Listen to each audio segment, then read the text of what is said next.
Halo pemirsa DM Radio, kita kembali lagi melanjutkan pembahasan kita pada saat ini. Dan itulah sebabnya mari kita langsung saja kita buka dalam buku Matius pasal yang ke-24 ayat yang ketiga. Saya ingin baca untuk kita semua. Pemirsa DM Radio boleh buka dan kita boleh baca bersama-sama. Matius pasal 24 ayat yang ketiga, firman Tuhan berkata seperti ini. Ketika Yesus duduk di atas bukit Zaitun, datanglah murid-muridnya kepadanya untuk bercakap-cakap sendirian dengan dia. Kata mereka, katakanlah kepada kami bila manakah itu akan terjadi dan apakah tanda-tanda kedatanganmu dan tanda kesudahan dunia? Nah, bayangkan saja kurang lebih 2000 tahun yang lalu, waktu murid-murid Yesus bersama dengan Yesus berada di puncak bukit Zaitun, Alkitab katakan bahwa mereka memiliki kerinduan untuk mengetahui kapan hari kedatangan Tuhan itu akan terjadi. Dan apa tanda-tanda kesudahan dari dunia ini. Lalu, mau tahu apa jawaban Yesus? Yesus menjawab bukan hanya di ayat yang keempat, kelima. Tetapi dia menjawab panjang sekali. Sampai selesai pasal yang ke-24. Bayangkan Anda baca buku Matius pasal 24 dari ayat yang keempat sampai ayat yang terakhir, itu jawaban Yesus. Bukan hanya itu saja, jawaban Yesus dilanjutkan di dalam pasal yang ke-25. Jadi pertanyaannya hanya sederhana, tetapi jawaban Yesus panjang. Itulah sebabnya, kalau Anda dan saya ingin mengetahui mengenai akhir zaman, kesudahan dari dunia ini, saya yakin dan percaya kalau kita datang kepada Alkitab jawabannya panjang. Tetapi pada saat ini, mari kita lihat jawaban Yesus, awal kalimat yang Yesus utarakan kepada murid-muridnya saat murid-muridnya bertanya. Yesus menjawab di ayat yang keempat, Yesus katakan demikian. Jawab Yesus kepada mereka, waspadalah supaya jangan ada orang yang menyesatkan kamu. Nah, Anda dan saya boleh bayangkan awal dari jawaban Yesus dari pertanyaan murid-murid, Yesus katakan waspadalah. Kalau lihat dalam bahasa Inggris, Yesus katakan take heed.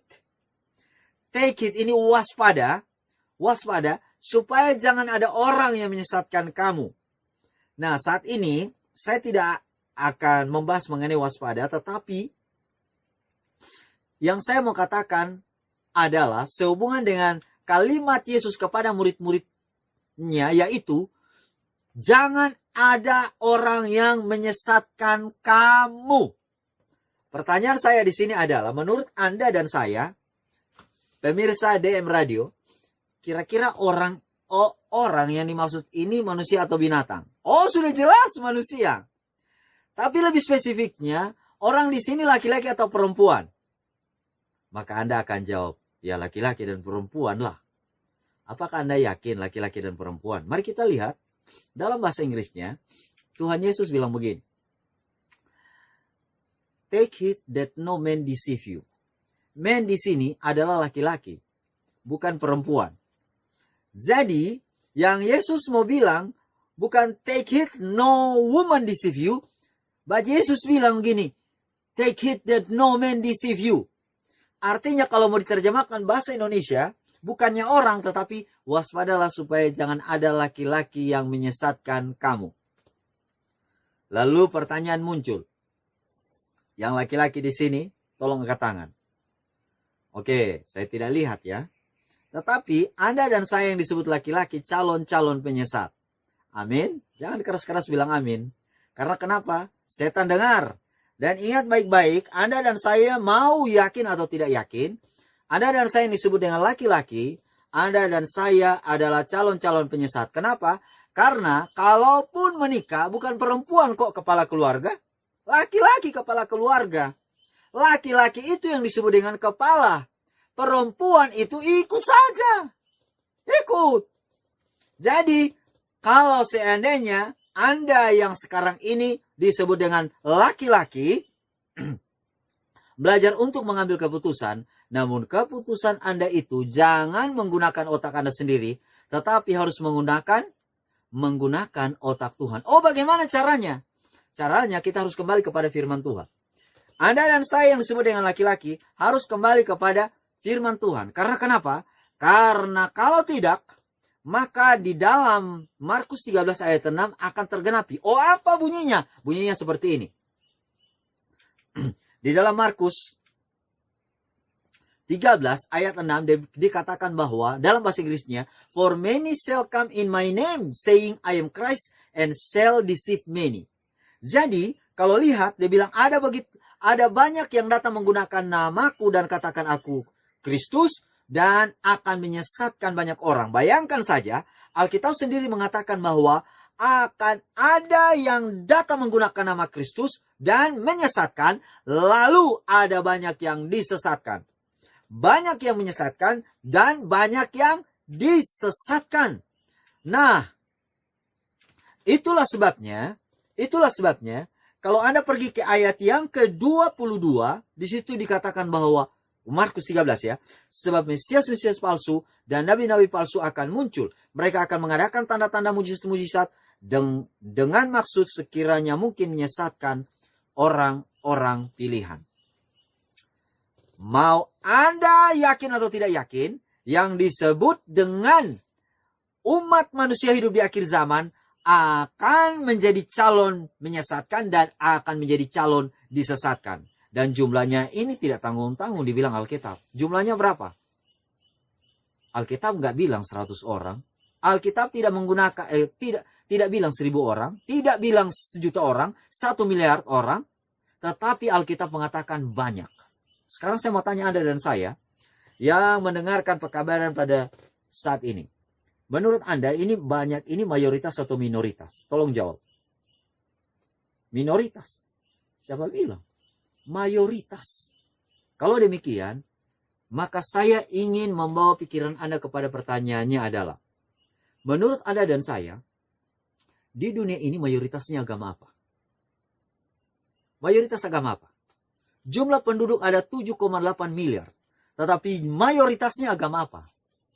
Ateis kah? Atau penyembah batu? Siapa bilang? Paling banyak itu orang yang beragama yang namanya Kristen. Mau Kristen apapun atau Katolik, Kristen Protestan, dan denominasi. Inilah jumlah paling banyak. Sekarang saya mau tanya, Anda berdiri di mana? Di agama apa? Ini yang tadi saya sebutkan, Anda dan saya calon-calon penyesat. Karena Alkitab menyebutkan many. Kalau many ini tidaklah minoritas, tetapi mayoritas. Apa yang Alkitab mau bilang kepada Anda dan saya? Di akhir zaman, sebelum Tuhan Yesus datang, pada kali yang kedua, maka mayoritas akan salah. Jadi sederhananya begini. Kalau mayoritas pilih A, jangan Anda ikut-ikutan mayoritas. Anda dan saya akan gampang disesatkan. Karena kenapa? Karena Alkitab bilang demikian. Kalau mayoritas pilih B, jangan cepat-cepat karena mayoritas. Anda ikut. Mental Anda kalau ikut mayoritas, suara mayoritas, you will be wrong. Anda dan saya akan salah. Itulah sebabnya Anda dan saya tidak usah pusing. Tidak perlu pilih mayoritas. Tetapi yang saya juga tidak bilang Anda harus ikut minoritas. Tetapi ikutlah firman Tuhan. Namun kenyataan yang terjadi firman Tuhan mengatakan, karena sempitlah jalan dan sesaklah pintu, maka sedikit orang yang mengikutinya. Ini Alkitab bilang jelas. Kalau sedikit ini artinya minoritas. Jangan mental Anda dibentuk oleh karena kepercayaan Anda dibentuk, keyakinan Anda dibentuk oleh karena suara mayoritas. Anda akan salah. Tetapi kepercayaan dan keyakinan Anda harus bertumpu kepada firman Tuhan itu sendiri, kebenaran itu sendiri. Walaupun sedikit, ikut saja. Tapi kalau mental Anda dibentuk oleh karena suara mayoritas, Anda dan saya akan disesatkan. Nah, kalau demikian, pertanyaannya, karena Yesus bilang nih, waspadalah supaya jangan ada orang yang menyesatkan kamu. Yang pertama adalah laki-laki, kemudian mayoritas, hati-hati. Anda dan saya harus berhati-hati kepada semua laki-laki. Saya laki-laki, saya bisa jadi calon penyesat. Dan Anda dan saya harus berhati-hati kepada suara mayoritas. Karena Anda dan saya akan masuk kepada jerat setan. Nah, kalau demikian, yang saya mau katakan di sini adalah, maksudnya saya ingin bertanya kepada Anda dan saya adalah, kira-kira penyesatan ini asalnya dari mana? Sudah jelas dari setan. Sudah jelas dari setan. Saya mau katakan dengan tegas pada saat ini adalah, sudah jelas penyesatan itu berasal daripada setan, namun setan menggunakan mayoritas, menggunakan laki-laki. Anda dan saya laki-laki, Anda calon penyesat. Kalau Anda dan saya berdiri di titik mayoritas, maka Anda dan saya bisa jadi penyesat dan bisa jadi disesatkan. Nah, kalau demikian, apa sih penyesatan yang dibuat oleh setan? Nah, kalau Anda mau tahu bagaimana setan menyesatkan manusia pada akhir zaman sebelum Tuhan Yesus datang pada kali yang kedua, Anda dan saya perlu melihat bagaimana setan mau menyesatkan Tuhan Yesus kita. Setuju atau tidak? Mau setuju atau tidak setuju? Setuju saja ya. Mari kita lihat. Mari kita pergi bagaimana cara setan mau menyesatkan Tuhan Yesus. Dan cara ini setan akan pakai dari zaman ke zaman. Apakah benar demikian?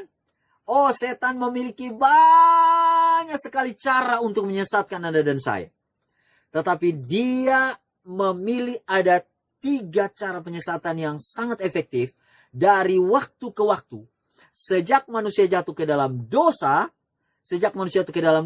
sampai sekarang ini. Diulang-ulangi saja. Diulang-ulangi.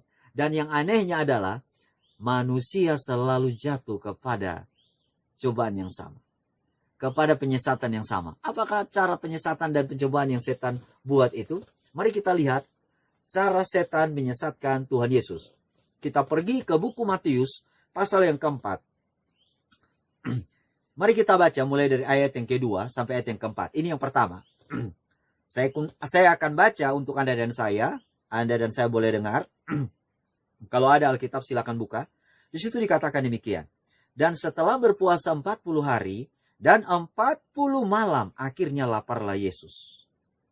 Lalu datanglah si pencoba itu dan berkata kepadanya, "Jika engkau anak Allah, perintahkanlah supaya batu-batu ini menjadi roti."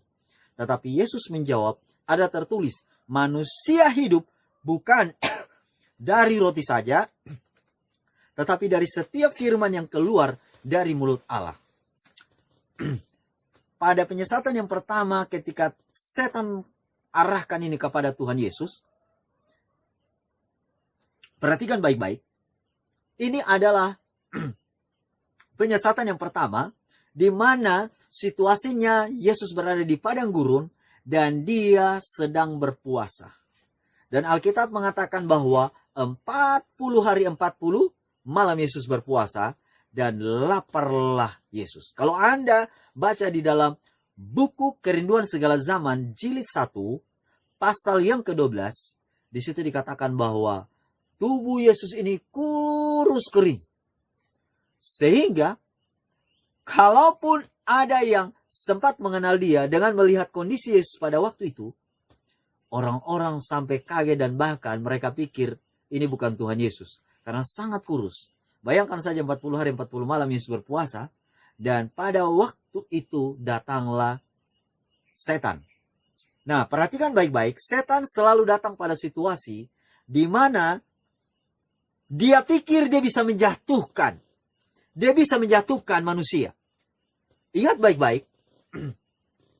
Setan, dia bisa melihat kondisi fisik Anda, lemah atau kuat, maka dia akan datang untuk mencobai Anda dan saya. Nah, perhatikan baik-baik pada waktu dia datang mencobai Tuhan Yesus. Waktu dia mencobai Tuhan Yesus, ini adalah situasi di mana sangat sulit bagi Tuhan Yesus. Karena kenapa? Posisinya lapar. Dan orang kalau lapar ingin makan. Nah, setan akan datang pada situasi yang sama, di mana situasi Anda sangat lemah. Dan ingat baik-baik, waktu dia mencoba Yesus, cobaan yang pertama, dia katakan bahwa perintahkan, jikalau engkau anak Allah, perintahkanlah supaya batu-batu ini menjadi roti, ini adalah cobaan dia, penyesatan dia yang berhubungan dengan selera. Berhubungan dengan selera. Anda mau setuju atau tidak setuju, tetapi kalau kita melihat kronologis waktu manusia jatuh ke dalam dosa, sampai kepada zaman Yesus, maka selalu setan mendatangi manusia, menjatuhkan manusia, sampai pada zaman Yesus, itu didatangi dulu melalui selera. Mari kita pergi pada waktu Adam dan Hawa. Hawa, dia jatuh oleh karena selera, saudara. Jadi, Hawa di awal dari kejatuhannya ini oleh karena selera. Setan mendatangi dia dengan menggunakan selera dia. Lalu kalau kita pergi lagi kepada sejarah bangsa Israel kuno, orang Israel juga jatuh oleh karena selera. Orang Israel jatuh juga oleh karena selera. Karena kenapa? Mereka sudah keluar dari tanah Mesir, tetapi di dalam perjalanan mereka mau ke tanah Kanaan, mereka mengingat Mesir. Bukan mengingat Mesir oleh karena apa? Oleh karena makanan Mesir yang enak-enak. Mereka ingat daging, mereka ingat ikan, mereka ingat lain sebagainya. Dan itulah sebabnya secara fisik mereka keluar dari tanah Mesir, tetapi hati mereka ada di Mesir. Begitu juga dengan Daniel. Daniel dan teman-teman pada waktu berada di Babel, mereka dicobai juga oleh selera. Dan begitu juga pada zaman Yesus. Nah, itulah sebabnya hati-hati Anda dan saya sehubungan dengan selera. Karena ini adalah cara setan mau menjatuhkan Anda dan saya. Penyesatan level 1 yang setan mau buat kepada Anda dan saya. Supaya dengan demikian Anda dan saya jatuh. Anda dan saya jatuh. Dan yang uniknya adalah pada waktu setan datang kepada Tuhan Yesus, pada pencobaan yang pertama, menurut Anda dia datang menggunakan tubuh siapa? Apakah Anda pikir dia datang menggunakan tubuhnya sendiri? Tubuh aslinya? Tidak. Di dalam buku Kerinduan Segala Zaman jilid 1 pasal yang ke-12 di situ dikatakan dia menggunakan jubah malaikat terang. Dia tidak datang menggunakan jubah ular sawah. Tidak menggunakan jubah yang menjijikan. Atau memang jubah aslinya tidak. Kalau orang dalam posisi seperti ini, melihat dia, oh ini malaikat terang. Hati-hati Anda dan saya di akhir zaman. Karena yang berhubungan dengan jubah malaikat terang ini ada di mana-mana. Dan Anda dan saya kalau tidak bertumpu, tidak membentengi diri Anda dan saya dengan firman Tuhan, dan memiliki hubungan yang kuat dengan Tuhan, Anda dan saya bakal tersesat. Karena setan pintar, saudara-saudaraku. Dia datang pada waktu penyesatan yang pertama atau pencobaan yang pertama menggunakan jubah malaikat terang. Sebagai manusia, di dalam pandangan manusia melihat, ini adalah malaikat terang. Malaikat terang. Tetapi Anda harus perhatikan baik-baik. Waktu dia mencobai Tuhan Yesus, dia ingin mencobai selera. Itulah sebabnya selera Anda dan saya perlu untuk dijaga. Karena kenapa? Kalau kita pergi di dalam buku MMD, Membina Makanan dan Diet, halaman 72, selera yang dimanjakan menghalangi seorang memahami kebenaran masa kini. Kalau Anda terlalu banyak memanjakan selera Anda dan saya, maka yang terjadi menghalangi Anda dan saya untuk mengetahui kebenaran masa kini. Selera yang dimanjakan melumpuhkan perasaan. Kemudian bukan itu saja, selera yang dimanjakan melemahkan kuasa pikiran rohani dan tubuh. Artinya apa? Anda dan saya perlu mengekang selera Anda. Kebiasaan kita yang mengotori tubuh kita. Makanan daging. Makanan yang banyak gulanya. Makanan yang merusak otak Anda dan saya. Perlu Anda dan saya kendalikan. Karena kenapa? Karena kalau tidak, Anda dan saya masuk kepada penyesatan nomor 1. Nomor 1. Nah, mari kita pergi. Saya ingin bacakan untuk Anda dan saya. Bila reformasi kesehatan sudah benar-benar di dalam Testimony for the Church volume 9 halaman 154. Bila reformasi kesehatan sudah benar-benar diikuti oleh umat Tuhan, barulah mereka dapat berdiri sebagai umat yang sempurna di hadapan Tuhan. Dengan kata lain, kalau Anda dan saya tidak bertarak, maka reformasi kesehatan tidak berjalan. Dan itu artinya Anda memutuskan untuk tidak berdiri sebagai satu umat yang sempurna di hadapan Tuhan. Bukan saya yang bilang ya, ini firman Tuhan yang katakan. Jadi itulah sebabnya sangat penting Anda dan saya mengekang selera Anda dan saya.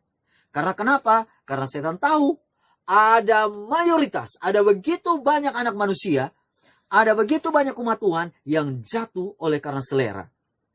Di mana? Di zaman lampau, iya. Di zaman sekarang, iya juga. Itulah makanya Anda dan saya hidup di zaman akhir. Dan kita perlu belajar berdoa menyerahkan selera Anda dan saya ke Tuhan. Serahkan appetite Anda kepada Tuhan. Supaya dengan demikian Anda dan saya boleh melewati penyesatan level 1 ini. Nah sekarang mari kita pergi ke ayat 5 sampai ayat yang ke-7. Penyesatan level 2. Mari kita lihat. Di dalam ayat yang ke-5 sampai ayat yang ke-7. Di situ dikatakan begini. Kemudian iblis membawanya ke kota suci dan menempatkan dia di bumbungan bait Allah, lalu berkata kepadanya, jikalau engkau anak Allah, jatuhkanlah dirimu ke bawah, sebab ada tertulis mengenai engkau, ia akan memerintahkan malaikat-malaikatnya dan mereka akan menatang engkau di atas tangannya, supaya kakimu jangan terantuk kepada batu. Lalu Yesus jawab apa? Yesus katakan, ada pula tertulis, janganlah engkau mencobai Tuhan Allahmu. Nah sekarang mari kita perhatikan pada pencobaan yang kedua. Penyesatan yang kedua. Pada penyesatan yang kedua, level 2 ini, setan membawa Yesus kemana? Membawa Yesus ke kota suci. Di mana itu? Yerusalem. Dan yang lebih spesifiknya lagi, menempatkan dia di bumbungan bait Allah. Saya mau tanya, kira-kira pada waktu Yesus didatangi setan, pada kali yang kedua ini, penyesatan yang kedua ini, setan menggunakan jubah apa? Masih jubah malaikat terang. Masih jubah malaikat terang. Dan pada waktu itu, anehnya adalah, dia bawa Yesus ke bumbungan bait Allah. Kalau Anda perhatikan padang gurun ini di bawah, artinya, lalu kemudian Yerusalem, ya, Yerusalem, apalagi bumbungan bait Allah ini di atas. Artinya, kalau Anda mau lihat maknanya adalah, semakin lama penyesatan itu semakin hebat, semakin keras. Jadi ingat baik-baik, Anda dan saya harus mengikuti apa yang Yesus alami pada waktu dia dicobai atau mau coba disesatkan oleh setan. Jawaban Yesus adalah ada tertulis. Makanya Anda dan saya perlu membentengi diri Anda dan saya hanya kepada firman Tuhan. Nah, yang lebih menariknya adalah kenapa ke bumbungan bait Allah? Kalau Anda perhatikan, Ka'bah itu ada di Yerusalem. Dan di bumbungan bait Allah, inilah bait Allah yang dibangun oleh Zerubabel, lalu diperbaiki oleh Herodes. Dan ini tempat di mana orang-orang Israel yang disebut dengan umat-umat Tuhan datang mempersembahkan korban di sana.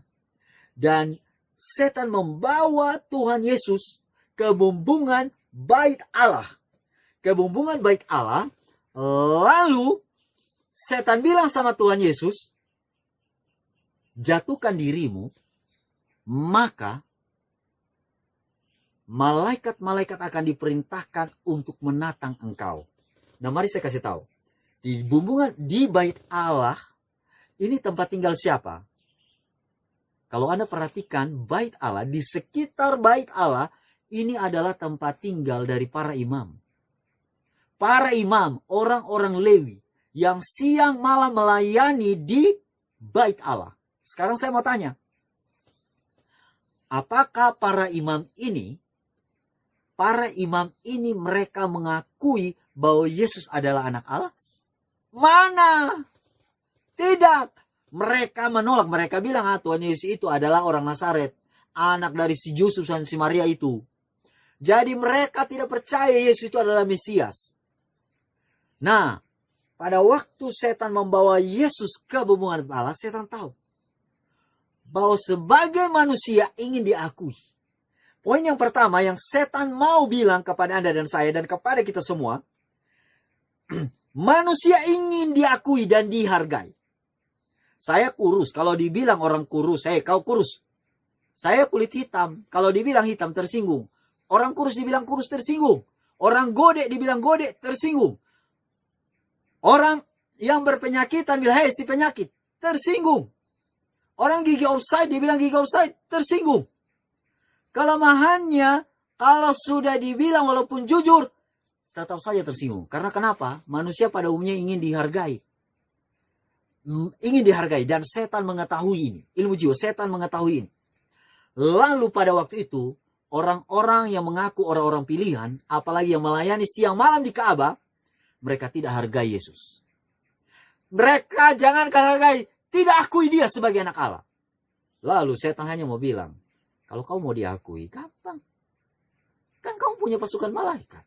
Jatuhkan saja. Nanti kalau jatuh sudah pasti malaikat-malaikat tahan. Lalu orang-orang imam-imam yang melayani Tuhan, melayani di Ka'bah siang dan malam ini, lihat, oh ada yang jatuh. Karena pandangan imam, kalau ada yang jatuh lalu malaikat nahan, oh dia itu adalah Mesias. Kalau ada yang jatuh dari bumbungan bait Allah lalu ada malaikat yang menatang dan menggendong dia, oh itu dia Mesias. Mesias. Apa yang saya mau bilang, di dalam penyesatan nomor 2 ini, Anda dan saya, harga diri Anda dan saya, apa yang ada dan saya miliki adalah entah itu titel, gelar, pendidikan. Setan ingin kasih tahu kepada dan saya, kamu bisa kok, ya, prove yourself, buktikan diri kamu bisa. Sekolah S1, S2, S3, kasih tahu bahwa kamu bisa. Kamu punya argumen, kamu belajar, kamu bisa. Ya, tunjukkan kamu punya banyak talenta, kamu bisa. Inilah yang setan ingin sesatkan Anda dan saya. Dan once Anda dan saya buktikan, kamu pikir kamu sendiri yang bisa. Saya juga bisa. Saya tahu itu. Kamu pikir kamu saja yang bisa jabat sebagai kepala sekolah. Saya juga bisa. Saya juga punya kepintaran lebih dari kepala sekolah. Kamu pikir kamu yang bisa jadi direktur pendidikan? Kamu pikir kamu yang bisa jadi direktur kependetaan, direktur penerbitan, penata layanan? Saya juga bisa. Enak saja. Saya akan buktikan saya bisa. Nah, kamu pikir kamu bisa sekolah S1? Saya akan sekolah ke Amerika sana. Saya akan pergi sampai... setan mau coba Anda dan saya buktikan kamu bisa. Dan kalau Anda dan saya sudah lewat penyesatan yang pertama, Anda dan saya masuk ke penyesatan yang kedua, ini lebih dahsyat lagi. Dan itulah sebabnya banyak sekali umat-umat Tuhan ingin membuktikan diri mereka bisa, walaupun itu dalam hal rohani. Ingat baik-baik. Setan waktu bawa Tuhan Yesus ke bumbungan bait Allah, ini adalah secara kasat mata tempat-tempat orang kudus. Maka saya mau kasih tahu kepada Anda dan saya. Anda dan saya harus berhati-hati dengan jubah orang kudus. Ya. Yang bersembunyi di jubah orang kudus. Tetapi ada dosa ambisi, dosa kesombongan. Dan setan akan bernaung di situ. Kekuatan setan akan bernaung dengan aman. Dan inilah penyesatan yang kedua. Penyesatan yang kedua. Dan yang lebih uniknya lagi, dan yang lebih hebatnya lagi adalah, setan, waktu dia datangi Tuhan Yesus, dia menggunakan apa? Ayat. Ini bukan menggunakan ayat mantra-mantra untuk panggil begu dan boli setan, tetapi menggunakan ayat Alkitab. Ayat Alkitab ini, lihat ini. Mengenai engkau ia akan memerintahkan malaikat-malaikatnya, dan mereka akan menatang engkau di atas tangannya supaya kakimu jangan terantuk kepada batu. Dia kutip ayat ini dari mana? Mau tahu? Anda mau tahu apa? Dia kutip dari buku Mazmur 91. Ayat berapa? Ayat 11 dan 12. Jangan Anda berpikir, oh saya ini belajar Alkitab siang malam. Follow the Bible, meditasi Alkitab. Setan juga follow the Bible, saudara. Setan juga meditasi Alkitab. Oh, ada yang bilang misioner, saya setiap pagi meditasi. Setan juga meditasi Alkitab ini. Dan setan menggunakan ayat-ayat Alkitab untuk menyesatkan Anda. Hati-hati, saya ulangi lagi. Setan akan menggunakan ayat-ayat Alkitab untuk menyesatkan Anda dan saya. Wah!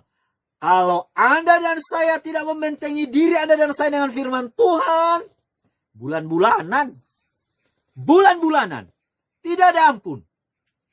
Itulah sebabnya Anda dan saya harus mengikuti cara Tuhan Yesus. Ada tertulis.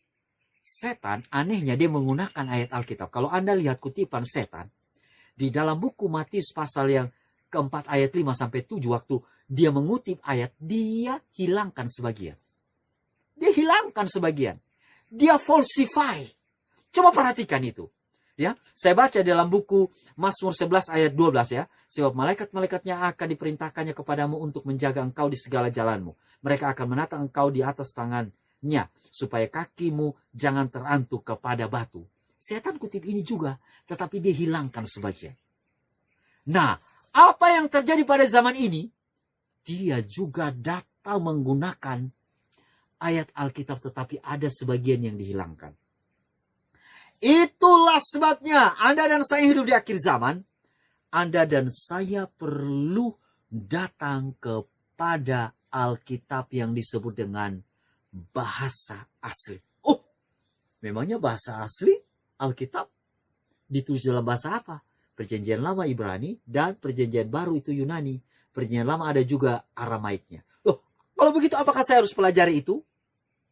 Ya, kalau Anda bisa, oke lah. Tapi kalau tidak bisa, ada yang disebut dengan bahasa Inggris. King James. Karena kenapa? Karena King James Version adalah versi Alkitab yang cukup mendekati bahasa aslinya. Ada yang bilang begini, itu dalam bahasa apa itu? Inggris. Lalu bagaimana kalau saya tidak tahu bahasa Inggris? Saya mau bilang, lebih baik terlambat daripada tidak. Ya, lebih baik terlambat daripada tidak. Kalau versi bahasa Indonesia yang sekarang, ya ini diakui oleh lembaga Alkitab Indonesia ya. Saya tidak larang untuk membacanya, tetapi harus ada backupnya. Karena kenapa? Karena mari saya kasih tahu buktinya. Saya kasih tahu buktinya ya. Ada beberapa versi Alkitab, banyak versi Alkitab yang dihilangkan. Contohnya, di dalam buku Matius pasal 17 ayat 21. Ya, dalam bahasa Indonesia itu dalam kurung ya. Dia bilang, jenis ini tidak dapat diusir kecuali dengan berdoa dan berpuasa. Kalau di dalam NIV, itu hilang. NIV, New International Version hilang. Kemudian,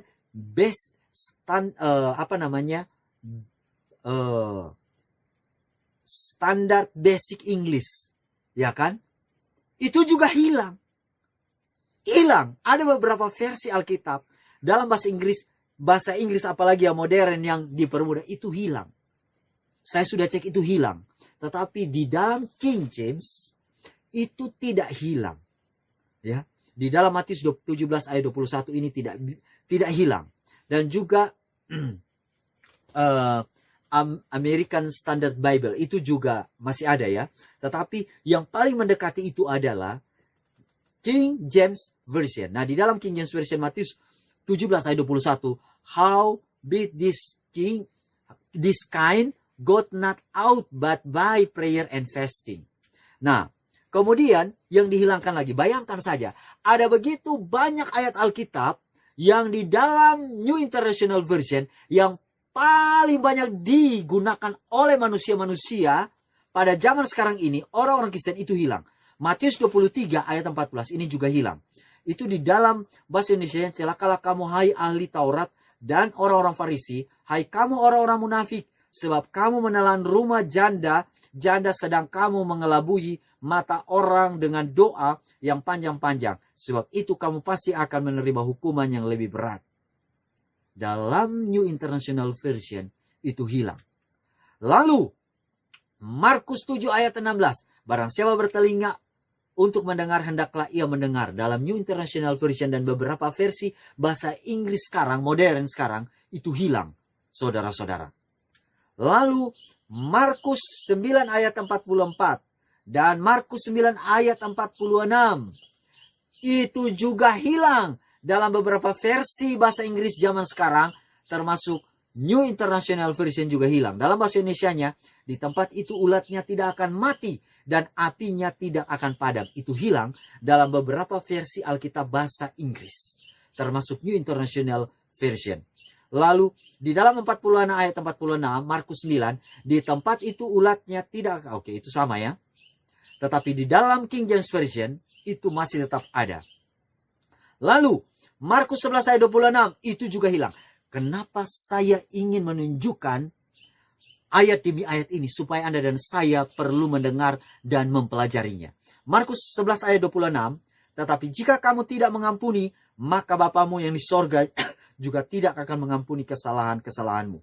Dalam King James Version itu tetap ada, but if you do not forgive, neither will your Father which is in heaven forgive your trespass. Jadi, dalam New International Version hilang dan beberapa versi bahasa Inggris zaman sekarang, zaman modern ini hilang. Lalu, Markus 15 ayat 26. Demikianlah genaplah nas Alkitab yang berbunyi, ia akan terhitung di antara orang-orang durhaka. Di dalam New International Version juga hilang itu. Tetapi di dalam King James Version masih tetap ada, karena inilah satu-satunya versi Alkitab yang mendekati bahasa aslinya. Kemudian Lukas pasal yang ke-17 ayat 36 juga hilang. Dalam bahasa Indonesianya, kalau ada dua orang di ladang yang seorang akan dibawa dan yang lain akan ditinggalkan. Dalam versi bahasa Inggris sekarang, itu dihilangkan. New International Version juga hilang. Tidak ada. Kemudian Yohanes 5 ayat yang keempat. Ayat ini juga di dalam New International Version hilang. Waduh, banyak kali ya. Saudara-saudaraku, ini baru beberapa, ada banyak yang dihilangkan. Kemudian, di dalam Kisah 8 ayat 37 juga hilang. Dalam New International Version hilang, saudara-saudara. Dan beberapa versi bahasa Inggrisnya yang sangat diminati oleh banyak orang zaman sekarang juga hilang. Kecuali di King James Version tidak hilang ya. Lalu, Kisah 15 ayat 36 juga di beberapa versi yang disukai oleh banyak orang termasuk New International Version hilang. Kemudian Kisah 24 ayat yang ke-7 juga hilang di dalam New International Version dan juga di dalam beberapa versi bahasa Inggris modern sekarang juga itu hilang. Dan Kisah 28 ayat yang ke-29 itu juga hilang. New International Version sengaja menghilangkannya dan beberapa versi termasuk Basic Standard English Bible itu hilang. Dan beberapa versi bahasa Inggris modern sekarang juga hilang. Kemudian Roma 16 ayat 24 itu juga hilang. Saudara-saudaraku, saudara hitung sendiri. Ada berapa banyak ayat Alkitab yang sudah dihilangkan ini.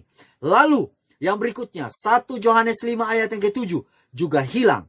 Rata-rata yang dalam bahasa Indonesianya ini dibikin dalam kurung. Tetapi dalam King James Version tidak ada yang dalam kurung. Lalu, ini yang dalam bahasa Indonesia Anda dan saya perlu berhati-hati. Dalam bahasa Indonesia dihilangkan. Dalam TB dihilangkan. Saya baca ya. Saudara perhatikan baik. Dalam bahasa Indonesia, lalu mereka pergi ke desa yang lain. Dalam Lukas 9 ayat 56, itulah bunyi bahasa Indonesia. Tapi dalam bahasa aslinya, itu tidak begitu. Itu dihilangkan bahasa Indonesia. Dalam bahasa aslinya dia begini. For the Son of Man is not come to destroy men's lives, but to save them. Itu dihilangkan dalam bahasa Indonesia. And they went to another village. Itulah yang ditulis dalam bahasa Indonesia. Bayangkan saja, ada satu kalimat. Dan kalau saya mau kasih tunjuk, ada banyak dalam versi bahasa Indonesia juga. Ada kalimat demi kalimat yang dihilangkan. Dan bahkan korup. Nah, apa yang saya mau bilang kepada Anda dan saya? Apa yang saya mau bilang kepada Anda dan saya? Bahwa setan menggunakan ayat Alkitab, dia kutip dikit-dikit untuk menyesatkan Anda. Untuk mau menjatuhkan Anda masuk ke dalam jeratnya. Jadi tolong perhatikan baik-baik Anda dan saya yang hidup di akhir zaman ini. Kita harus kembali kepada originalnya. Ada tertulis, pada waktu Yesus katakan ada tertulis. Saya yakin dan percaya dia kutip secara full. Dia bukan kutip setengah-setengah. Karena itulah firman Tuhan katakan. Supaya Anda dan saya kuat. Basic Anda, kekuatan Anda adalah ada tertulis. Ada tertulis. Karena setan coba untuk menyesatkan Anda melalui apa? Melalui ayat Alkitab. Supaya Anda kelihatan hebat, keren, masukin teologi-teologi manusia yang apa? Yang tidak sesuai dengan standar Alkitab. Tidak sesuai dengan kata Alkitab yang sebenarnya, tetapi sesuai dengan logika manusia, pikiran manusia. Supaya membuktikan Anda hebat. Inilah cobaan yang kedua. Anda dan saya perlu berhati-hati. Pada cobaan yang pertama berhubungan dengan selera, yang kedua adalah berhubungan dengan buktikan bahwa kamu bisa, kamu diakui. Kamu diakui, kamu punya ini semuanya. Tetapi Alkitabnya dikutip sepenggal-sepenggal. Alkitab akan dikutip seperti yang iblis kutip. Di dalam buku Matius pasal yang keempat ayat 5 dan 7 itu. Itu yang iblis kutip itu. Tolong berhati-hati. Nah sekarang mari kita pergi ke penyesatan nomor 3. Kalau Anda dan saya pergi penyesatan nomor 3, itu ada di dalam Matius pasal yang keempat ayat 8 sampai 11. Wah ini lebih ngeri lagi. Oh kalau lebih ngeri, mari kita lihat. Di ayat yang ke-8 sampai 11 saya ingin baca untuk Anda dan saya. Dan iblis membawanya pula ke atas gunung yang sangat tinggi dan memperlihatkan kepadanya semua kerajaan dunia dengan kemegahannya dan berkata kepadanya. Nah perhatikan baik-baik. Pada pencobaan nomor 3, setan bawa Yesus kemana? Ke gunung yang sangat tinggi. Bayangkan tadi di padang gurun, di bawah kan? Kemudian bumbungan bait Allah naik lebih tinggi lagi. Lalu ini lebih di atas lagi. Lebih tinggi lagi. Wah, semakin hari, penyesatan itu akan semakin berat. Pencobaan itu akan semakin berat. Lalu muncul pertanyaannya adalah, waktu setan mendatangi Tuhan Yesus, pada pencobaan nomor 3, penyesatan nomor 3, kira-kira setan menggunakan jubah apa? Kalau pada waktu penyesatan nomor 1 dan 2, dia menggunakan jubah malaikat terang. Tetapi pada waktu dia coba menyesatkan Yesus pada pencobaan nomor 3, dia menggunakan jubah siapa? Kalau Anda pergi kembali lagi ke buku Kerinduan Segala Zaman Jilid 1, pasal yang ke-12, itu mulai dari halaman 107 ya, sampai selesai, di situ Anda dapati bahwa pada waktu setan mendatangi Tuhan Yesus, pencobaan nomor 3, dia menggunakan tubuh aslinya. Dan di situ Roh Nubuat mengatakan, sayap setan mirip sayap Raja Wali. Kelelawar. Jadi itulah sebabnya Anda dan saya harus berhati-hati. Pada pencobaan nomor 1, nomor 2, dia menggunakan jubah malaikat terang. Tapi pada pencobaan nomor 3, dia menggunakan tubuh aslinya. Dan ini semakin berat karena kenapa? Di atas puncak gunung. Alkitab mengatakan bahwa dan iblis membawanya pula ke atas gunung yang sangat tinggi. Sangat tinggi. Nah, kira-kira gunung apa ini? Inilah gunung di mana Musa menghembuskan napas terakhir. Gunung Nebo. Inilah gunung namanya Gunung Nebo. Jadi gunung di mana setan membawa Yesus ke sana untuk dicobai, itu adalah Gunung Nebo. Nah, Gunung Nebo ini, setan berdiri di sana dan Tuhan Yesus berdiri di sana. Lalu di dalam ayat selanjutnya, kalimat selanjutnya, setan bilang, coba lihat. Ini adalah milikku. Setan kasih tunjuk kemegahan dunia dan semua yang ada di dunia ini. Dia bilang, ini adalah milikku. Saya mau tanya, apakah semuanya itu adalah milik setan? Setan hanya mengklaim itu miliknya, tetapi sebenarnya itu milik Tuhan. Itu milik Tuhan Yesus. Karena bukan hanya dunia ini saja, setan pun milik Tuhan Yesus, karena Tuhan Yesus yang menciptakan dia. Tuhan Yesus nggak menciptakan setan ya, tetapi Tuhan Yesus menciptakan Lucifer. Tapi kenapa dia menjadi setan, itu pilihannya. Itu pilihannya. Malaikat pertama Lucifer ini adalah malaikat yang suci. Tetapi kenapa dia jadi jahat, itu pilihan dia, pilihan Lucifer. Makanya dia jadi setan. Nah sekarang mari kita lanjut. Lalu waktu dia tunjukkan itu semua, lalu setan bilang, kamu tunduk sedikit saja kepada saya, maka saya akan memberikan ini semua. Sekarang saya mau tanya kepada Anda dan saya. Waktu setan mempertunjukkan ini semua, itu setan sementara mempertunjukkan apa? Kerajaannya yang ada di dunia ini kan. Tetapi di dunia ini isinya apa saja? Gunung. Kemudian apa lagi? Pohon. Ada binatang-binatang. Ada semua ciptaan-ciptaan manusia. Menurut Anda dan saya, dari antara semua yang diperlihatkan kepada Yesus, apakah Yesus tertarik kepada pohon? Yesus tertarik kepada binatang? Apakah Yesus tertarik kepada tanah? Apakah Yesus tertarik kepada gedung-gedung? Apakah Yesus tertarik kepada kerajaan-kerajaan dunia? Hah? Yesus tidak tertarik. Karena kedatangan Yesus datang bukan untuk menyelamatkan pohon.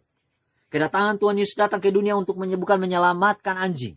Bukan menyelamatkan hewan. Bukan mau menyelamatkan batu. Bukan menyelamatkan gunung. Tetapi kedatangan Tuhan Yesus datang ke dunia untuk menyelamatkan siapa? Manusia. Pertanyaannya, apakah setan tahu ini? Apakah setan tahu tujuan Yesus datang ke dunia? Dia tahu. Dan setan sementara bilang, aduh Tuhan Yesus, terlalu banyak yang kamu pikirkan. Kamu coba pikir satu saja. Manusia ini kamu mau selamatkan kan? Kamu tinggal tunduk sedikit saja kepada saya. Saya tinggalkan planet bumi ini dan kamu dapat manusia ini. Saya tinggalkan planet bumi ini kok. Ya, tanpa kamu harus melewati penderitaan yang teramat sangat. Lihat kamu sudah kurus krempeng ini. Berpuasa 40 hari 40 malam. Tanpa harus melewati cambukan, tanpa melewati Getsemani, tanpa harus melewati Golgota, tanpa harus melalui kematian, dipaku, kemudian dicambuk, diludahi. Tidak perlu kamu jalani ini. Kamu tinggal tunduk saja kepada saya. Lalu saya akan kasih kamu semuanya.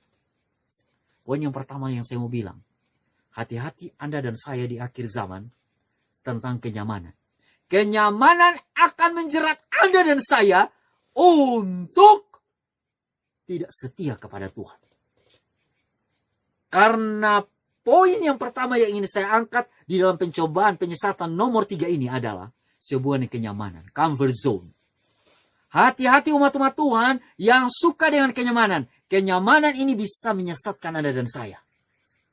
Karena once Anda suka dengan kenyamanan, maka kesana-kesananya Anda suka nyaman. Mana orang-orang yang hidup menderita? Tetapi ingat baik-baik. Di akhir zaman banyak mental umat-umat Tuhan yang bilang begini. Saya hidup di dunia, hidup enak-enak, banyak duit, kaya, foya-foya, Tuhan Yesus datang masuk surga. Mana bisa Anda bisa bilang begitu? Anda dan saya kalau mau hidup di dunia ini, Anda harus mengikuti jalan Tuhan Yesus. Dan jalan itu adalah penuh dengan pengorbanan dan penderitaan.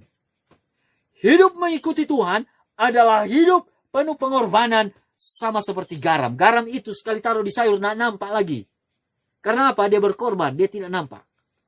Nah, kehidupan Anda dan saya, kalau mau agar tidak masuk kepada jerat setan nomor 3, kepada penyesatan nomor 3, pencobaan nomor 3, Anda dan saya berdoa supaya lebih mencintai Tuhan daripada mencintai kenyamanan. Karena kenyamanan ini banyak sekali sudah menjerat umat Tuhan. Saya mau kasih tahu berulang-ulang. Kenyamanan sudah banyak menyesatkan umat Tuhan. Nah, dan saudara-saudaraku, poin yang berikutnya adalah, mari perhatikan baik-baik. Kalau Anda perhatikan, cobaan setan di dalam bahasa Inggrisnya, dia bilang begini. Dia bilang begini. All these things will I give thee, if thou wilt fall down and worship me. All these things will I give to you. Semua ini saya akan berikan kepada kamu if thou wilt fall down and worship me. Jikalau engkau tunduk sedikit dan menyembah aku. Nah, sekarang poin yang berikut adalah berhubungan dengan penyembahan. Bayangkan saja. Yang paling terakhir yang setan ingin agar Anda dan saya jatuh adalah sehubungan dengan penyembahan. Dan kalau Anda perhatikan kata penyembahan bahasa Inggrisnya ditulis dengan kata worship. Worship, mari kita bahas mengenai worship. Kata worship ini ditulis di dalam bahasa aslinya, bahasa Yunani, Perjanjian Baru, dia tulis dengan kata proskuneo. Proskuneo. Proskuneo ini artinya sama seperti anjing yang menjilat-jilat tangan tuannya. Yang menjilat tangan tuannya. Kemana tuannya ikut, kemana tuannya pergi, dia ikut. Dia turut dan dia suka jilat. Inilah sama seperti itu, worship. Dengan kata lain, kalau Anda turut dan ikuti, Anda patuh dan taat kepada setan, maka Anda sementara worship. Worship ini, tolong jangan artikan saya harus menyembah begini ya. Sama seperti orang menyembah berhala, dia harus tuh. Ya, itu ada betulnya. Tetapi kalau lihat bahasa aslinya, proskuneo ini artinya taat, patuh, turut kepada tuannya. Sekarang saya mau tanya, Anda taat dan patuh kepada Tuhan atau taat dan patuh kepada setan? Oh, saya tidak lihat setan, tapi ingat baik-baik, setan menggunakan kuasa-kuasa dunia ini. Setan menggunakan kuasa dunia ini. Kalau Anda menuruti kuasa dunia ini, pemerintah dan kuasa-kuasa yang ada di dunia ini, Anda sementara menyembah setan. Saya ulangi, karena kata worship, proskuneo, ini artinya taat, turut, patuh. Dan setan menggunakan kuasa-kuasa dunia. Ini, mari kita lihat buktinya, Efesus 6 ayat 12. Karena perjuangan kita bukanlah melawan darah dan daging, tetapi melawan pemerintah-pemerintah, melawan penguasa-penguasa, melawan penghulu-penghulu dunia yang gelap ini, melawan roh-roh jahat. Setan menggunakan apa? Menggunakan pemerintah-pemerintah, penguasa-penguasa, penghulu-penghulu dunia yang gelap ini. Dalam bahasa Inggrisnya, dia bilang apa?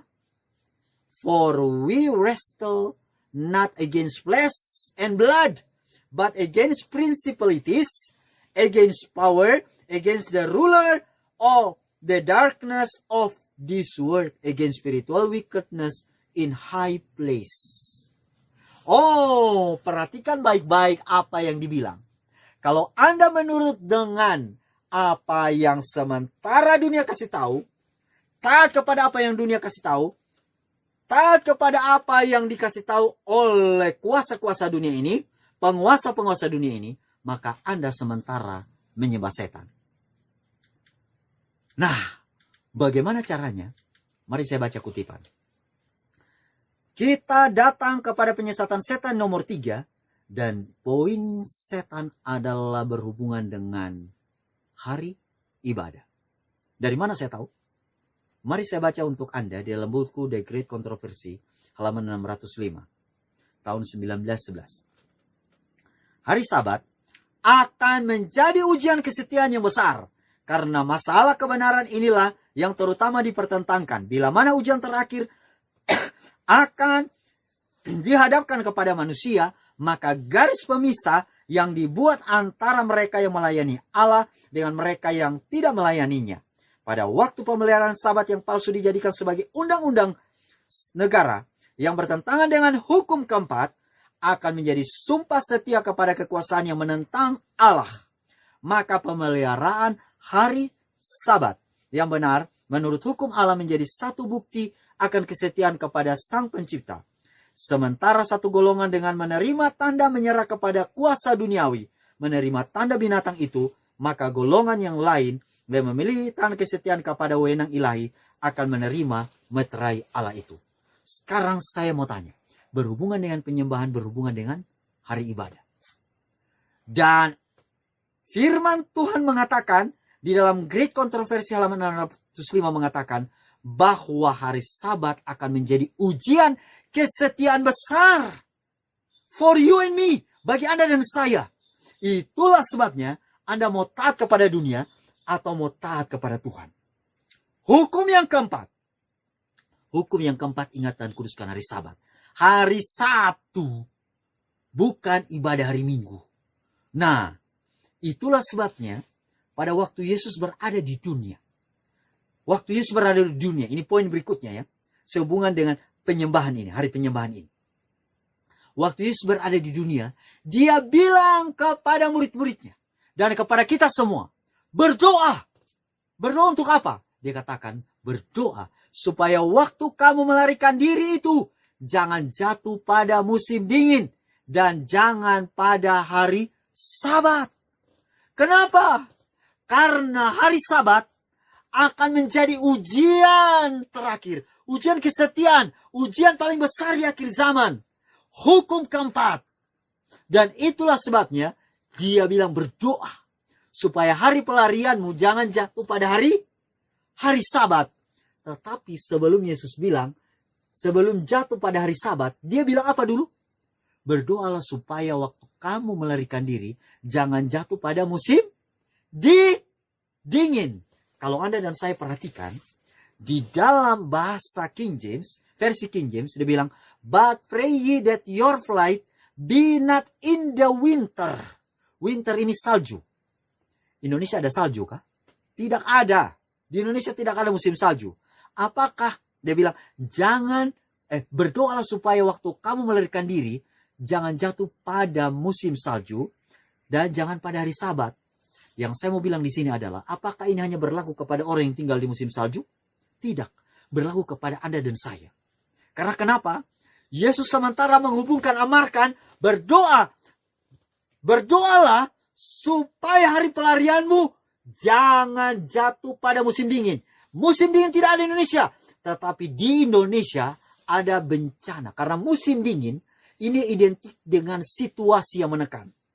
Situasi yang menekan. Iklim yang menekan Anda dan saya, yang pada akhirnya membuat Anda dan saya tidak setia kepada hukum keempat. Tidak menyembah Tuhan yang benar, yang telah memberikan hukum-hukumnya, khususnya hukum yang keempat. Iklim, alam ini akan menekan Anda supaya Anda pada akhirnya, Anda dan saya pada akhirnya tidak setia kepada Tuhan, khususnya hukum yang keempat menjadi ujian terakhir. Kalau demikian, apa yang akan dibuat oleh dunia sehubungan dengan iklim ini? Anda dan saya mau percaya atau tidak percaya, hukum Sabat palsu atau hukum hari Minggu akan dipaksakan setelah bencana alam dan juga iklim yang menekan Anda dan saya. Mari saya baca untuk Anda dan saya. Mari saya ingin baca untuk Anda dan saya. Di dalam buku Kemenangan Akhir halaman 620-621 dibilang begini. Akan dinyatakan bahwa manusia sedang menentang Allah oleh pelanggaran Sabat hari Minggu, yang dosa ini telah mendatangkan bencana yang tidak akan berhenti sampai pemeliharaan hari Minggu telah dipaksakan dengan tegas.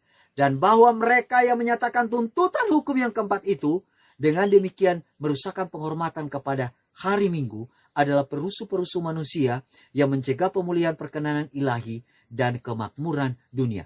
Kalau Anda baca di dalam Kemenangan Akhir halaman 511-512, kalau Anda lihat yang di buku Kemenangan Akhir yang zaman sekarang, saya ingin baca ya, di situ dia bilang, bahkan sekarang pun ia bekerja dalam kecelakaan dan bencana baik di darat maupun di laut, dan musibah kebakaran, dan dalam topan yang dahsyat, dan badai yang ganas, angin ribut, banjir, angin puyuh, gelombang pasang, gempa bumi di berbagai tempat, dengan ribuan bentuk setan menjalankan kuasanya.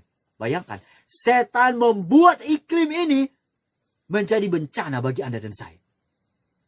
Dan oleh karena bencana tersebut terus menerus, maka apa yang dibilang tadi yang saya bacakan, akan dinyatakan bahwa manusia sedang menentang Allah oleh pelanggaran Sabat hari Minggu, maka kuasa dunia ini akan bangkit. Ini bencana-bencana, wabah-wabah ini muncul oleh karena manusia sudah menentang Allah, tidak beribadah hari Minggu. Maka undang-undang hari Minggu akan segera dikeluarkan. Inilah maksud Tuhan Yesus berdoa supaya hari pelarian jangan jatuh pada musim dingin dan pada hari Sabat. Artinya, jangan nanti muncul bencana dulu, baru Anda mau bergerak. Jangan muncul bencana dulu, jangan muncul bencana dan juga pemaksaan hukum hari Minggu, baru Anda mulai bergerak mengikuti Tuhan. Terlambat. Sekarang waktunya Anda harus setia mengikuti Tuhan. Karena kalau waktunya itu Anda ikut Tuhan, itu udah terlambat. Sekarang waktunya berdoa supaya mengikuti Tuhan dengan segenap hati Anda dan saya. Dan itulah sebabnya, berhubungan dengan kuasa dunia ini, Anda dan saya harus bisa mengalahkannya. Dari mana saya tahu? Dari buku Wahyu pasal 15 ayat yang kedua. Dalam buku Wahyu 15 ayat yang kedua disitu dikatakan, dan aku melihat suatu bagaikan lautan kaca bercampur api.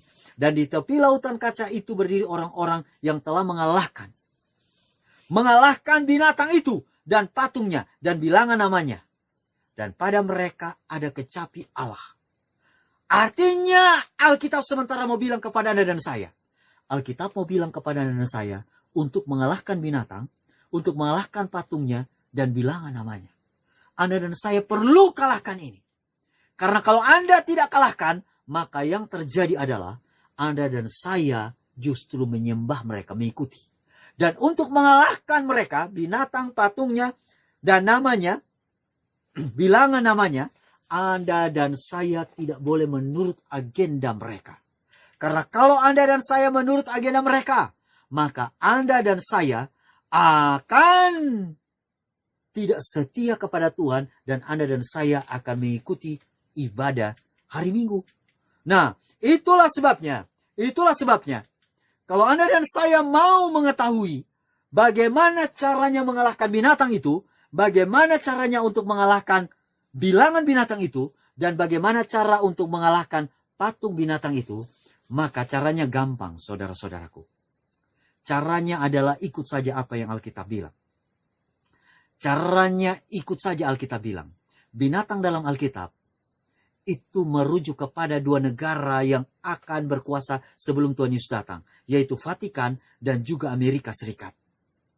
Lalu kemudian patung binatang itu, kalau Anda dan saya mau untuk mengalahkan patung binatang itu, maka mari kita lihat apa yang dibilang dalam buku Kemenangan Akhir halaman 449 dan 445. Anda dan saya perlu mengetahui apa patung binatang itu. Patung binatang itu dikatakan dalam buku Kemenangan Akhir 449, bila tugas keagamaan dipaksakan oleh kuasa pemerintah, maka gereja-gereja sudah membuat patung binatang itu. Sejak itu pemaksaan pemeliharaan hari Minggu di Amerika Serikat akan menjadi penyembahan binatang dan patungnya. Ingat baik-baik, Anda dan saya tidak boleh menyembah binatang, tidak boleh mengikuti agenda dari kuasa binatang itu. Tidak boleh mengikuti agenda dari negara adik kuasa zaman sekarang ini. Lalu yang berikutnya adalah jangan menyembah patung itu. Apa patung itu? Patung itu adalah jika tugas keagamaan, tugas gereja itu telah diberikan kepada pemerintah untuk membuat undang-undang, itulah patung binatang. Saat undang-undang datang untuk melegalkan LGBT, melegalkan pemeliharaan hukum, pemeliharaan hari pertama hari Minggu, maka Anda dan saya harus bisa menentangnya. Harus bisa berdiri untuk tidak mengikutinya. Lalu di dalam Kemenangan Akhir halaman 445, dia bilang patung binatang itu melambangkan bentuk Protestan yang murtad, yang akan berkembang bila gereja Protestan mencari bantuan kuasa sipil. Gereja Protestan minta bantuan kuasa apa? Kuasa sipil untuk memasakkan ajaran kehendak. Inilah undang-undang. Dan undang-undang yang akan memaksakan Anda dan saya untuk menentang hukum Tuhan, itulah patung binatang. Khususnya hukum keempat, itulah patung binatang. Dengan kata lain, patung binatang ketika hukum hari Minggu muncul, memaksakan Anda untuk ibadah pada hari yang tidak benar sesuai dengan kata Alkitab, maka inilah patung binatang. Pertanyaan saya, Anda wajib untuk menentang? Menentang. Dan caranya adalah, Alkitab katakan berdoa, supaya engkau tetap setia kepada Tuhan. Lalu, kalau begitu apa yang disebut dengan, kan dia bilang di situ, di situ Anda dan saya perlu mengalahkan binatang, patung binatang, dan apa? Number of the beast, atau angka binatang. Kalau Anda pergi ke angka binatang, maka di dalam Wahyu pasal 13 ayat yang ke-18, dan nama binatang, bilangan binatang itu adalah bilangan seorang manusia, dan bilangannya adalah 666. Tetapi kalau Anda mau tahu mengenai angka binatang atau bilangan binatang, ini ada hubungannya dengan tanda binatang. Dari mana saya tahu? Dari Wahyu 13 ayat 17. Mari kita sama-sama baca.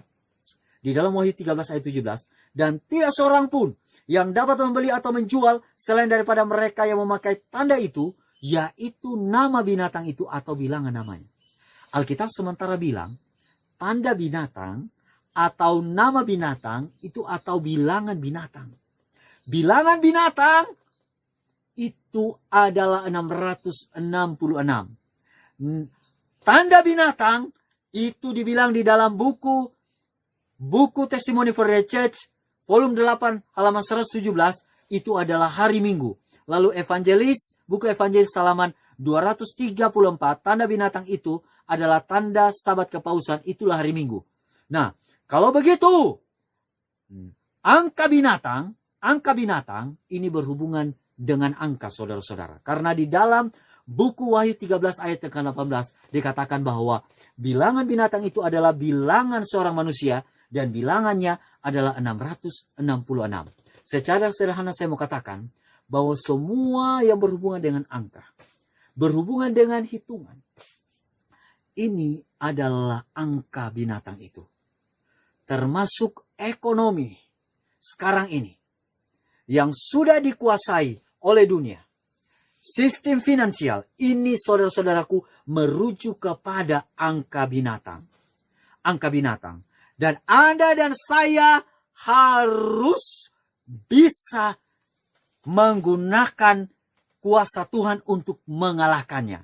Dan buku Wahyu pasal yang ke-13 ayat yang ke-16 dikatakan bahwa, dan ia menyebabkan sehingga kepada semua orang, kecil atau besar, kaya atau miskin, mereka atau hamba diberi tanda pada dahinya atau pada tangan kanannya. Dan di ayat yang ke-17, tidak ada seorang pun yang bisa menjual dan membeli, selain mereka yang menggunakan tanda binatang, nama binatang, atau bilangan binatang. Bilangan binatang. Dan saudara-saudaraku, pada episode sebelumnya saya sudah pernah bahas mengenai bilangan binatang. Namun yang saya mau katakan pada saat ini adalah, semua yang berhubungan dengan hitungan, hitungan angka, pencapaian bahkan sehubungan dengan ekonomi dunia ini, itu berhubungan dengan angka binatang. Pertanyaan selanjutnya kepada Anda dan saya, bagaimana caranya Anda dan saya bisa menghindari itu, supaya kita tidak masuk kepada penyesatan nomor 3, tidak tunduk dan menyembah kepada setan. Maka Anda dan saya tidak harus mengikuti agenda binatang.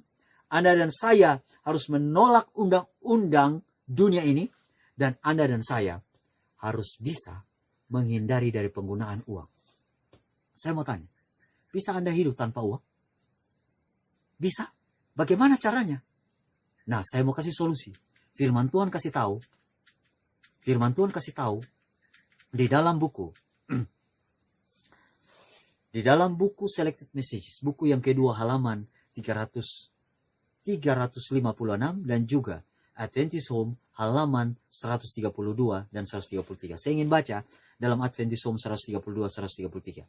Berulang kali Tuhan menasihatkan agar anggota jemaat membawa keluarga mereka keluar dari kota ke pedesaan, Di sana mereka dapat menghasilkan bahan-bahan kebutuhan mereka. Karena pada hari kemudian tentang membeli, menjual adalah suatu hal yang sulit sekali. Menjual, membeli. Ini berhubungan dengan uang. Dan saya mau tanya, bisa Anda hidup tanpa uang? Bisa? Di kota susah.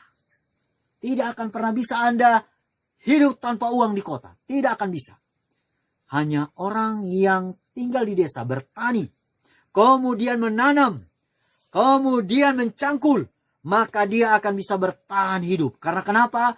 Karena firman Tuhan katakan bahwa kedepannya masalah menjual dan membeli adalah masalah yang sangat serius bagi umat-umat Tuhan.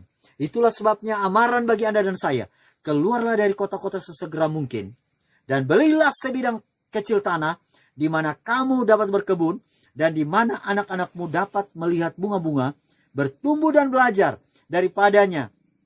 Pelajaran-pelajaran tentang kesederhanaan dan kesucian. Anda yang hidup pada akhir zaman ini, yakinlah kalau Anda dan saya mau dan rindu tidak jatuh kepada penyesatan nomor 3, tidak menyembah binatang, tidak menyembah patung, tidak mengikuti menerima angka binatang, tidak mau untuk menggunakan uang, Anda dan saya harus keluar dari kota. Amaran Tuhan kepada Anda dan saya untuk keluar dari kota. Kalau enggak, Anda dan saya mau tidak mau punya pilihan adalah sembah setan. Karena kenapa? Karena Anda mengikuti agenda dunia ini, Anda sementara tak dan patuh kepada agenda setan. Anda dan saya belajar untuk mencintai uang, maka Anda dan saya sementara digiring untuk menyembah setan. Ingat apa yang dikatakan oleh firman Tuhan. Rasul Paulus katakan bahwa akar dari segala kejahatan adalah cinta akan uang. Ini berhubungan dengan angka binatang, saudara-saudaraku. Jadi kalau Anda dan saya mau hidup, belajar tanpa duit, Anda dan saya harus keluar dari kota. Tuhan Yesus bilang apa? Berdoa supaya hari pelarianmu jangan pada musim dingin atau pada waktu hari Sabat. Artinya, jangan sampai nanti bencana terus menerus terjadi di kota baru Anda keluar. Nanti pemaksaan hukum hari Minggu baru Anda keluar. Terlambat. Karena kenapa? Karena Tuhan mau agar Anda dan saya mengikuti jejak Yesus. Yesus katakan, nyalah kamu. Hanya Tuhan Allah di sorga yang perlu engkau sembah. Kalau Anda mau bilang seperti itu, Anda harus keluar dari kota. Itulah sebabnya. Di dalam, saya baca lagi. Di dalam halaman 127 alinea yang kelima, Adventist Home. Bukanlah rencana Allah supaya umatnya bertempat tinggal di dalam kota, di mana terdapat kerusuhan, kekacauan. Anak-anak harus dihindarkan dari hal yang demikian, karena seluruh keadaan tubuh dijadikan merosot oleh keadaan serba tergesa-gesa dan terburu-buru dan suara ribut. Semua ini adalah cara setan agar Anda jatuh kepada penyesatan nomor 3. Tuhan tidak mau agar Anda dan saya jatuh. Itulah sebabnya dia katakan keluar. Ikuti saja apa yang Tuhan bilang. Waktunya sudah tiba apabila kota-kota besar akan dibinasakan dan semuanya harus diamarkan tentang segala yang akan datang ini. Aduh, kalau sekiranya umat Allah mempunyai suatu perasaan akan datangnya bahaya yang akan menimpa ribuan kota yang sekarang sudah hampir diserahkan kepada berhala, maka mereka akan segera meninggalkan kota. Pertanyaannya, apakah Anda mencintai Tuhan atau mencintai dunia ini? Kalau Anda mencintai Tuhan, Anda harus segera keluar dari kota. Karena kota bukanlah tempat tinggal umat Tuhan di akhir zaman, saudaraku. Tuhan berulang kali kasih tahu, sejak tahun 1911, sejak tahun 1901, 902, 903, 904 sampai 911, Tuhan katakan, berulang-ulang kali aku mengamarkan kepada umat-umatku keluar dari kota. Kenapa Tuhan harus bilang ini kepada umat-umat Tuhan di akhir zaman? Karena Tuhan sayang Anda dan saya. Tuhan tidak mau Anda dan saya jatuh. Tuhan mau agar kita luput dari penyesatan setan. Sehingga dengan demikian, Anda dan saya harus keluar sesegera mungkin. Itulah sebabnya, di dalam Great Controversy, di dalam tulisan Roh Nubuat ini ya, Dia katakan bahwa keluarlah dari GCDB. Di sini halaman 99 dikatakan bahwa keluarlah dari kota-kota segera mungkin. Dirikanlah sekolah-sekolah gereja, kumpulkanlah anak-anakmu. Bukan nanti saudara-saudaraku, tetapi inilah waktunya.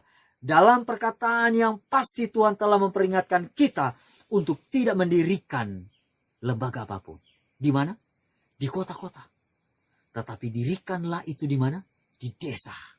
Karena kenapa? Karena Tuhan mau agar kita semua tidak jatuh kepada pencobaan dan penyesatan setan. Biarlah Tuhan akan menyanggupkan Anda dan saya.